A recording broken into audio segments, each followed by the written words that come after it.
12 horas con 34 minutos, 12 con 34 minutos en Punto Noticias, segunda emisión. Saludamos a esta hora con Rosa Bolaños, asesora legal de INRED, que se encuentra con nosotros vía telemática. ¿Cómo está? Hola, Rosa, buenas tardes, bienvenida. Gracias por acompañarnos. Le saluda Licenia Espinel. Durante este proceso de manifestación que ya cumple su tercer día consecutivo, se han detenido a varias personas, algunos voceros de las organizaciones sociales que participan en esta medida. De hecho, aseguran que varias de estas detenciones han sido ilegales. ¿Qué información tienen? ¿Qué información ustedes como organización de derechos humanos han recopilado sobre el tema de las detenciones durante este proceso de manifestación? Buenas tardes, bienvenida. ¿Qué tal? Buenas tardes. Muchísimas gracias por el espacio y más bien destacar, como siempre, la cobertura de los medios independientes en esta parte de cómo está sucediendo las movilizaciones de la coyuntura política del país.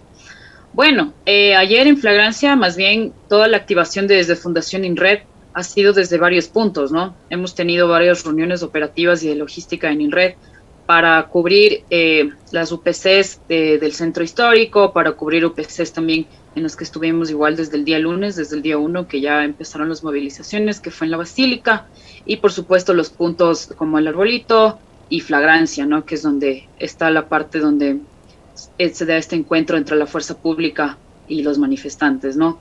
En ese sentido, el lunes tuvimos ya un primer acercamiento con uno de los detenidos del Mejía, el egresado del Mejía.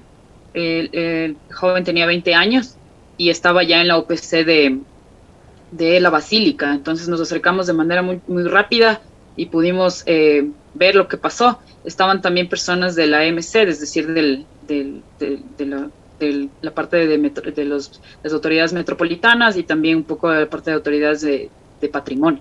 Entonces se pudo evidenciar que en las cámaras del ECO 911 esta persona no estaba realizando ningún acto vandálico ni de destrucción de propiedad pública por allá por el sector del Colegio Mejía, sino más bien venía a dejarle a su hermano y nada, hubo justo esta difusión de este video de cómo lo subían a la moto y de cómo incluso le echaron gas y las personas que estaban alrededor de él como no dejaban que se lo lleven los policías, ¿no? Entonces por ahí ver un poco ya cómo está actuando la fuerza pública en contexto de movilizaciones y repartirnos de estos sitios estratégicos que hemos ya visto como Fundación INRED a lo largo de las áreas que tenemos, ¿no? Es decir, el reporte desde comunicación, el acompañamiento a víctimas de desfortalecimiento y todos los puntos ya desde flagrancia y desde el UPC en la parte del área jurídica, ¿no? Y por supuesto con nuestro coordinador general, quien es el que en realidad se encarga de toda la parte de posicionamiento de cómo la Fundación como organización de la sociedad civil ha tenido esta parte de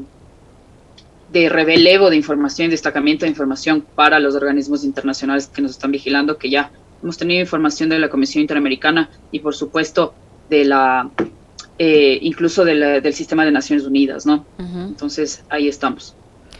Doctora Bolaños, de las cifras que ustedes manejan o de la información que ustedes han podido recopilar, si podemos hablar en cifras, ¿cuántas personas están detenidas y de este grupo, cuántas pueden considerarse como detenciones ilegales? Listo. Para el día de ayer, entre el día de ayer y hoy, la madrugada del día de ayer y hoy, estaba ya un poco el punto álgido de la manifestación en flagrancia. Como ustedes pudieron ver en las noticias también, la cuestión de cómo se incendió un patrullero, ¿no? Fuera en flagrancia, que estaba estacionado fuera en flagrancia, y luego ya las detenciones que se dieron. Los números hasta donde estábamos, que fue hasta las 12 de la noche, que estuvimos en flagrancia, estuvieron un aproximado de 14 detenidos entre estudiantes y personas igual que estaban cubriendo como fotógrafos o medios digitales de independientes también, que estaban allí. Entonces la alerta se activó bastante rápido, justo con una de mis compañeras estábamos también ahí en flagrancia, entonces pudimos acercarnos a la parte del aseguramiento provisional, que se nos fue de una manera muy, muy facilitada, nos ayudaron bastante, y a través también de los delegados de la Defensoría del Pueblo, quienes también estuvieron allí hasta altas horas de la noche acompañándonos a ver cómo se daban estas detenciones. Y la crítica, claro, es que el despliegue de este operativo, luego de que pasó el enfrentamiento en la unidad de flagrancia, justamente fue la utilización de los agentes policiales que estaban de civiles alrededor de todo este perímetro de la Patria, el Parque del Arbolito e incluso la parte de arriba que es la Ventimilla y la Roca, ¿no? Eso se pudo verificar. Entonces, que eran sí, policías vestidos de civil, mezclados sí, con las personas que estaban protestando. Exactamente. Justamente ellos venían a flagrancia, ingresaban a flagrancia y ya los ponían a disposición abajo de la zona de aseguramiento y se reportaban con sus jerárquicos superiores que también estaban a cargo del operativo. Entonces, eso por un lado, el reglamento de la Policía Nacional y más que todo, ya la cuestión operativa es que siempre se deba tener una identificación, la autoridad aprensora, ¿no? Porque desde ahí empiezan las irregularidades. Entonces, en ese sentido, que existan autoridades policiales, ya sea del humo o de la Policía Nacional, que se encuentren sin una identificación y mucho menos aún no se informe a la persona quién le está deteniendo o no se conozca quién le está deteniendo, empieza este camino de las irregularidades y de la arbitrariedad por sobre todo de la fuerza pública. Es decir, ¿no? hubo personas que fueron detenidas por policías vestidos de civil que al momento de la detención no presentaban su identificación de policías y no tenían la indumentaria de policías. Exacto, la vestimenta de, por ejemplo, tal policía me detuvo o tal persona me detuvo, o tal persona tiene que remitir el parte, por ejemplo. Entonces, en flagrancia estábamos viendo de forma directa cómo entraban los policías que estaban vestidos de civiles y les entregaban a la zona de aseguramiento a las personas detenidas, ¿no? Entonces, en ese sentido, ya viene la otra cuestión de esta ilegalidad que viene a ser el tiempo que esperan estas personas en la zona de aseguramiento. Yo entiendo que sean muchas personas y que estén allí abajo en flagrancia, pero ahora el problema también es que se les debe hacer un examen médico legal de forma inmediata, registrar los datos y ponerlos ya a que accedan a una defensa técnica, es decir, en la sala de entrevistas que tiene la Fiscalía, poder que se ponga a conocimiento qué pasó, quién le detuvo, y esta información se tiene de primera mano del agente apresor y de la persona que está detenida, que tiene que estar comunicada, ¿no? Entonces, pasan, digamos, unas 2-3 horas que una persona está incomunicada, no sabe quién le detuvo y mucho menos por qué, y peor aún si cuenta con un abogado, ¿no? Entonces, está esta cuestión también de la incomunicación. Y luego ya viene la parte de esperar las 24 horas que se deben cumplir del reglamento, de la reglamentación del Código Orgánico Integral Penal en lo que es la calificación de la flagrancia, ¿no? Entonces, estas 24 horas ininterrumpidas de que debe estar una persona en persecución o detenida por el cometimiento de un delito.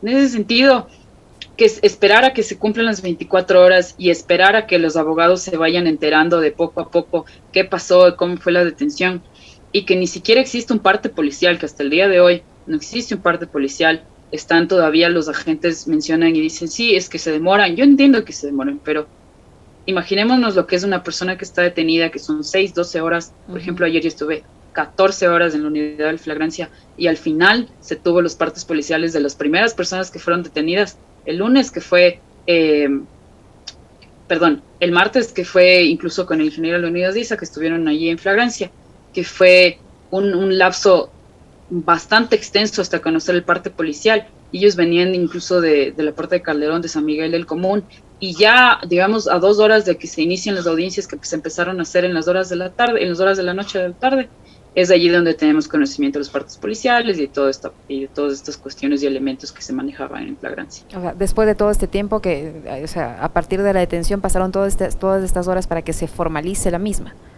sin que ellos tengan acceso a su defensa y a que su defensa conozca cada uno de los casos. Exactamente, de los elementos, porque se le detuvo y así sucesivamente.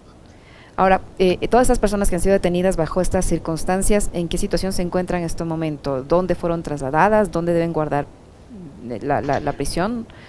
Para el momento están detenidos en un centro provisional de aseguramiento que es en el subsuelo de flagrancia. Es allí donde, te menciono, se registran los datos, se les hace el examen médico legal, se les levanta el parte, pero ya es una cuestión de una comunicación que debe ser inmediata con quienes deben defender y saber lo que está pasando.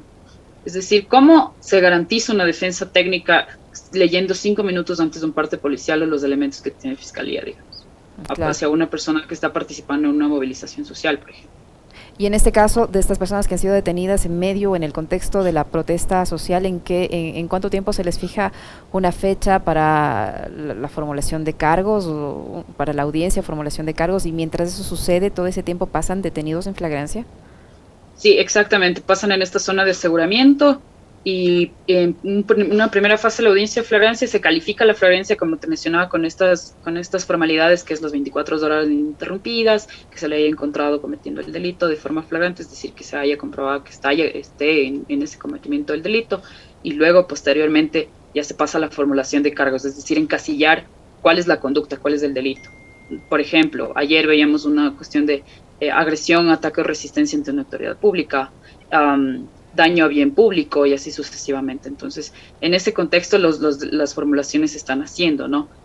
Pero ayer, en las de la noche, que duraron como hasta las 11 de la noche, justamente se dieron incluso abstenciones, llegar a cuestiones de horas comunitarias. Entonces, también destacar el trabajo de los fiscales que están de turno, es decir, objetivamente, si ellos no veían una conducta que sea penalmente relevante, por ejemplo, en la audiencia de las 9, si no estoy mal, el fiscal se abstuvo porque no encontró elementos y dijo, yo no puedo acusar a una persona que no estoy seguro de qué pasó. Más bien, esto es una cuestión de, y lo recalcó, de individualizar lo que está pasando en una movilización y tener a quienes en realidad presentan estas conductas violentas dentro de una protesta, por ejemplo. En lo que va de esta jornada, que ya es el tercer día de protesta, ¿qué información tienen respecto si se han producido detenciones? Esta mañana escuchábamos al alcalde de la ciudad decir que van a trabajar conjuntamente con Fuerzas Armadas y con la policía, y que se va a detener a toda aquella persona que protagonice un hecho violento o que dañe la propiedad pública o privada. Lo propio han dicho las autoridades, el ministro del Interior también. Entonces, ¿se conoce cuántas personas hasta el momento, al menos en Quito, han sido detenidas? Más bien, ahorita estamos justo, uno de nuestros compañeros también se encuentra en flagrancia para despachar las detenciones de ayer de los estudiantes que estaban inmiscuidos un poco en estos actos de la quema de la patrulla y de todo lo que pasó en flagrancia. Entonces, reportes de este instante no se tiene. Más bien sería una cuestión de seguir monitoreando de quienes continúan detenidos en este contexto de la protesta, pero sí llegar a lo que tú mencionaste en un inicio, es decir, la ligereza del discurso de las autoridades de utilizar de forma complementaria a las Fuerzas Armadas. Ayer, por ejemplo, en las primeras horas de detención que estuve aquí en Quito, Leonidas Issa, justamente estaba un despliegue por toda la patria de las Fuerzas Armadas. Es decir, tenemos un estado de excepción. ¿Cuál es la competencia o la acción de personal para que las Fuerzas Armadas estén allí?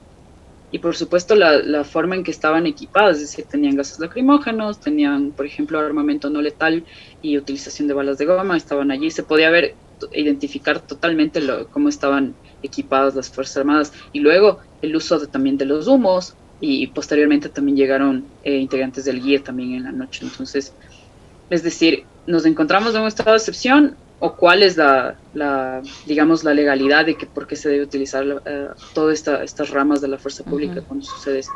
Es decir, ¿dónde está en realidad lo que el presidente de la República debería estar haciendo en un contexto de movilizaciones sociales para tutelar derechos fundamentales, ¿no?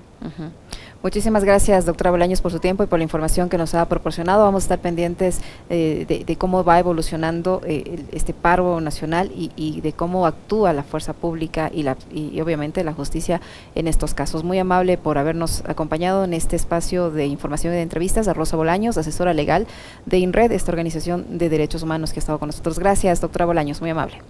Listo, muchísimas gracias. Y como en red vamos a seguir monitoreando e informando toda la cuestión de cómo se va dando el uso de la fuerza policial y las manifestaciones y en los puntos que acabo de decir, que son los UPCs más cercanas, y el punto de flagrancia, ¿no? Para monitorear todas estas detenciones y tener un punto de información para los familiares. Muy amable. Muchísimas gracias por el espacio. A usted, muchas gracias. Bueno. 12 horas con 48 minutos.